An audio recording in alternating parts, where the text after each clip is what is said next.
নমস্কার বন্ধুরা, welcome back to my Tumpa Mukherjee channel. আমার টুম্পা মুখার্জি চ্যানেলে তোমাদের সবাইকে স্বাগত জানিয়ে আজকের দেখো নিয়ে চলে এসেছি আবারও একটা রেসিপি ভিডিও নিয়ে। আজকে নিয়ে এসেছি পটলের একটা দুর্দান্ত স্বাদের রেসিপি। এক মুঠো ছোলার ডাল দিয়ে পটলের যে এত দারুণ সুস্বাদু একটা রেসিপি হয়, না তোমরা বানালে জানতেই পারবে না। আজকে আমি বানাচ্ছি, আর কেমনভাবে বানাচ্ছি তোমাদের সাথে সেটাই শেয়ার করছি। তোমরা অবশ্যই বানিয়ে আমাকে কমেন্ট করে জানাই তোমাদের কেমন লেগেছে আজকের আমার এই রেসিপিটা। দেখতে পাচ্ছ এখানে নিয়ে নিয়েছি আমার এক মুঠো ছোলার ডাল, আর আমি সারা রাত এটা ভিজিয়ে রেখেছিলাম। তোমরা চাইলে সারা রাত না পারলে অন্তত 4-5 ঘন্টা ভিজিয়ে রেখে দিও। সেই কারণে ডালটা একটু বেশি বেশি লাগছে, কিন্তু আমি নিয়েছি এক মুঠো ছোলার ডাল, আর পটল নিয়েছি, আর নিয়েছি আলু। আর মশলার জন্য এই যে দেখো আমি এখানে নিয়ে নিয়েছি যে ছোলার ডালটা, এক মুঠো ছোলার ডাল ভিজিয়ে রেখেছিলাম তাই এতটা লাগছে। আর দেখো এখানে পটল আর আলু কেটে নিয়েছি, আমি অল্প একটু আলু কেটে নিয়েছি। আর মশলার জন্য দেখো এখানে আমি নিয়ে নিয়েছি আদা কুচি। বেশি কিছু মশলা আমি ব্যবহার করব না। এই যে দেখো নিয়ে নিয়েছি আমি আদা কুচি, নিয়ে নিয়েছি একটা টমেটো, আর নিয়েছি 4টে লঙ্কা। এই যে দেখো 4টে লঙ্কা নিয়ে নিয়েছি, আর নিয়েছি টমেটো। অল্প মশলা দিয়েই এত সুন্দর পটলের একটা সুস্বাদু রেসিপি হয়, তোমরা না বানালে জানতে পারবে না। আর দেখো দিয়ে দিলাম আমি গোটা সাদা জিরে 1 চামচ। চলো এ কটা সব আমি আগে পেস্ট করে নিয়ে আসি, তারপরে তোমাদের বাকি রেসিপিটা দেখাচ্ছি। বন্ধুরা আমি কড়াইয়ে বসিয়ে দিয়েছি, আর কড়াইয়ে দিয়ে দিলাম সর্ষের তেল। আর অবশ্যই এই নিরামিষ পটলের রেসিপিটা বানানোর জন্য তোমরা সর্ষের তেল ব্যবহার করবে। সর্ষের তেল দিয়ে রান্না করলে নিরামিষ যে কোনো রান্নায় খুব সুন্দর সুস্বাদু হয়। আর দেখো সর্ষের তেলটা গরম হতেই দিয়ে দিলাম আমি আলুগুলো। যে আলুগুলো আমি নিয়েছিলাম, এখানে 2টো আলু আমি কেটে নিয়েছি। তোমরা তোমাদের যতটা পরিমাণ আলু লাগবে কেটে নিও। আমি 2টো আলু কেটে নিয়েছি, আর দিয়ে দিলাম নুন আর হলুদ দিয়ে আলুটাকে ভালো করে ভেজে নেব। নুন হলুদ দেওয়াতে আলুটার কালারটা কিন্তু খুব সুন্দর আসবে, তাই আমি নুন হলুদ দিয়েই ভেজে নিচ্ছি। দিনের মতো আবার সেই একটা কথাই বলবো বন্ধুরা, আমার ভিডিওটা যদি ভালো লাগে তাহলে অবশ্যই বেশি বেশি শেয়ার করে দিও আর লাইক দিয়ে দিও। আর এই যে দেখো আলুটা আমার ভাজা হয়ে গিয়েছে, আলুটা এখন আমি তুলে নিচ্ছি। এই আলু ভাজার পরে আমি পটলগুলোকেও সব ভেজে নেব। আর আমার চ্যানেলে নতুন বন্ধু এসে থাকলে অবশ্যই কিন্তু আমার চ্যানেলটিকে সাবস্ক্রাইব করে সবসময়ের জন্য নোটিফিকেশনটা অল করে রাখবে বন্ধুরা, তাহলে আমার নিত্য নতুন ভিডিও ছাড়া মাত্রই তোমাদের কাছে পৌঁছে যাবে। আর এই যে দেখো কড়ার মধ্যে দিয়ে দিয়েছি এবার পটলের মধ্যে আমি দিয়ে দিলাম নুন আর হলুদ দিয়ে পটলটাকেও লাল লাল করে ভেজে নেব। একটু সময় ধরে পটলটা ভাজতে হবে, কারণ পটলটা ভাজতে একটু সময় লাগে। চলো পটলটাকে আমি ভেজে নিই। এই যে দেখো পটলটা আমি ভেজে নিয়ে চলে এসেছি, কতটা সুন্দর লাল লাল করে ভেজেছি দেখতেই পেয়েছো। একটু টাইম লেগেছে পটল ভাজতে, তাই একটু টাইম লাগে পটল ভাজতে। দেখো পটলগুলো এখন খুব সুন্দর করে লাল লাল করে ভেজে নিয়েছি, তারপরে আমি তুলে নিলাম। এই রেসিপিটা রুটি, পরোটা যে কোনো খাবারের সাথে খুব ভালো যায়, বিশেষ করে রুটি পরোটার সাথে খুব ভালোই যায়। তবে গরম ভাতে ডাল দিয়ে খেতেও কিন্তু এরকম সবজি খুবই ভালো লাগে খেতে।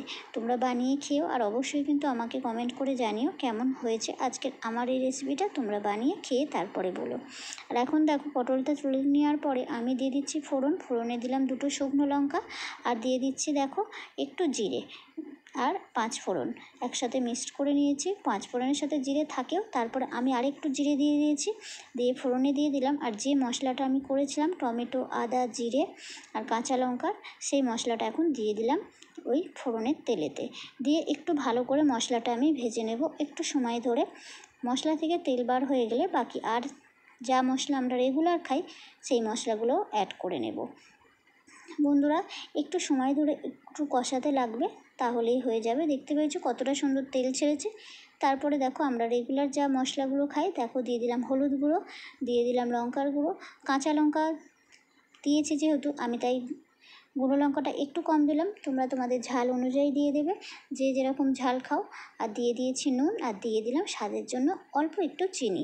নিরামিষি তরকারিতে একটু চিনি না দিলে ভালো লাগে না বন্ধুরা, তাই চিনিটা অবশ্যই দেবে, তাহলে দেখবে তরকারির স্বাদটা দুর্দান্ত হয়ে যায়। অবশ্যই যে কোনো নিরামিষি তরকারিতে দেবে। আর এখন দেখো মশলাটা কষে নেওয়ার পরে দিয়ে দিলাম যে ছোলার ডাল 1 মুঠো আমি নিয়েছিলাম, সেই ছোলার ডালটা দিয়ে দিলাম ওই মশলার মধ্যে। দিয়ে দেখো ভালো করে আমি এখন কষিয়ে নিচ্ছি ছোলার ডালটা ওই মশলার মধ্যে। একটু সময় ধরে কষিয়ে নিতে হবে বন্ধুরা, একটু সময় মানে 5 মিনিট ধরে ধরো গ্যাস কমিয়ে কষিয়ে নিতে হবে। যেহেতু ছোলার ডালটা আমাদের সেদ্ধ করা নয়, তাই একটু ভালো করে সময় ধরে কষাতে লাগবে। আর এই যে দেখো আমি একটু জল দিয়ে দিলাম, দিয়ে এটাকে একটু ভালো করে কষিয়ে নেব।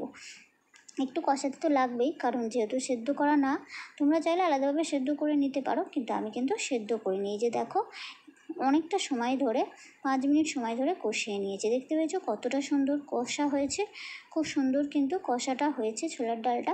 এইভাবে কষিয়ে নিলেই ছোলার ডালটা সিদ্ধ হয়ে যাবে। আর যেহেতু আমি ভিজিয়ে রেখেছিলাম ওভারনাইট, মানে একটা গোটা নাইটে পুরো ভেজা ছিল, তাই তাড়াতাড়ি সেদ্ধ হয়ে যাবে। তোমাদেরও সেই জন্য বললাম যে ডালটা একটু ভিজিয়ে রাখবে, অন্তত 5-6 ঘন্টা ভিজিয়ে রাখবে, তাহলে কিন্তু খুব সুন্দর হবে। আর দেখো ডালটা কষানোর পরে দিয়ে দিলাম যে আলু পটলটা আমি ভেজে রেখেছিলাম, সেই আলু পটলটাও এখন দিয়ে দিলাম ওই ছোলার ডালের সাথে। দিয়ে এটাও বেশি একটু কষাতে হবে, অন্তত মিনিট 4 কষিয়ে নিতে হবে। এই যে দেখো আমি একটু মিনিট 4 সময় ধরে কষিয়ে নিচ্ছি। এই যে দেখো কষানোর পরে দেখতে পেয়েছো একদম শুকনো হয়ে গিয়েছে। এই পর্যায়ে আমি কিন্তু দিয়ে দেবো একদম গরম জল। তোমরাও কিন্তু অবশ্যই গরম জল দিয়ে দেবে বন্ধুরা। গরম জল দিলে তরকারির স্বাদও খুব সুন্দর হয়, আর খেতেও কিন্তু দুর্দান্ত হয়। দেখো এবারে আমি চাপা দিয়ে রেখে দেবো। চাপা দিয়ে 10 মিনিট গ্যাস কমিয়ে রান্না করে নেব, তাহলেই কিন্তু আমার রেসিপিটা রেডি হয়ে যাবে। এখন দেখো এই পর্যায়ে তরকারিটা ফুটে উঠলেই আমি চাপা দিয়ে 10 মিনিট গ্যাস কমিয়ে কিন্তু হতে দেব, কারণ ছোলার ডালটা সিদ্ধ হতে একটু সময় লাগবে, তাই 10 মিনিট চাপা দিয়ে আমি রেখে দেবো। তার মধ্যেই আমার হয়ে যাবে। আর তোমরা যদি ঝোল খাও একটু বেশি করে জল দেবে, মানে ঝোল ঝোল যদি একটু খেতে চাও। আমি সবজিটা একটু শুকনো শুকনো করবো, যেহেতু আমি বললাম যে রুটি পরোটা বা গরম ভাতে ডাল দিয়েও খেতে ভালো লাগে। আর এই যে দেখো 10 মিনিট পরে তোমাদের দেখাচ্ছি, যেহেতু আমি বললাম শুকনো শুকনো করবো। এই যে দেখো আমার কিন্তু রেসিপিটা একদম শুকনো শুকনোভাবে রেডি করে নিয়েছি।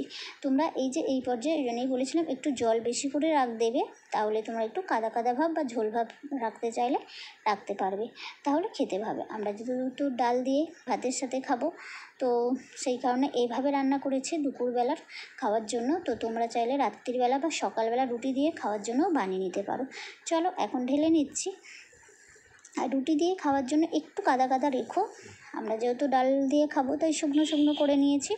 আর রুটি পরোটা দিয়ে খাওয়ার জন্য একটু কাদা কাদা রাখতে হবে, তাই তোমরা একটু কাদা কাদা রেখো। আমি ভাত দিয়ে খাবো তাই একটু শুকনো ভাব রেখেছি। বললাম না এই সবজিটা যে কোনো কিছুর সাথে খেতে কিন্তু দারুণ লাগে, দুর্দান্ত লাগে। তো আজকের আমার এই রেসিপিটা কেমন হয়েছে অবশ্যই কিন্তু আমাকে কমেন্ট করে জানাবে। আর এরকম নিত্য নতুন ভিডিও দেখার জন্য আমার চ্যানেলটাকে অবশ্যই সাবস্ক্রাইব করে সবসময়ের জন্য আমার পাশে থাকবে। এইভাবে তোমরাও বানিয়ে খেও, আর আমাকে অবশ্যই কিন্তু কমেন্ট করে জানিও কেমন হয়েছে আজকের আমার এই রেসিপিটা।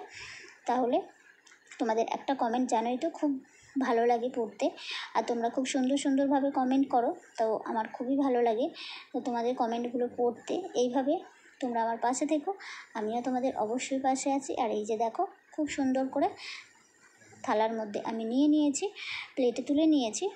দেখো তোমাদের একটু দেখিয়ে দিই কতটা সুন্দর হয়েছে। দেখতেই পাচ্ছ খুব সুন্দর কিন্তু হয়েছে, দেখতে যতটা সুন্দর হয়েছে খেতেও কিন্তু দুর্দান্ত হয়েছে।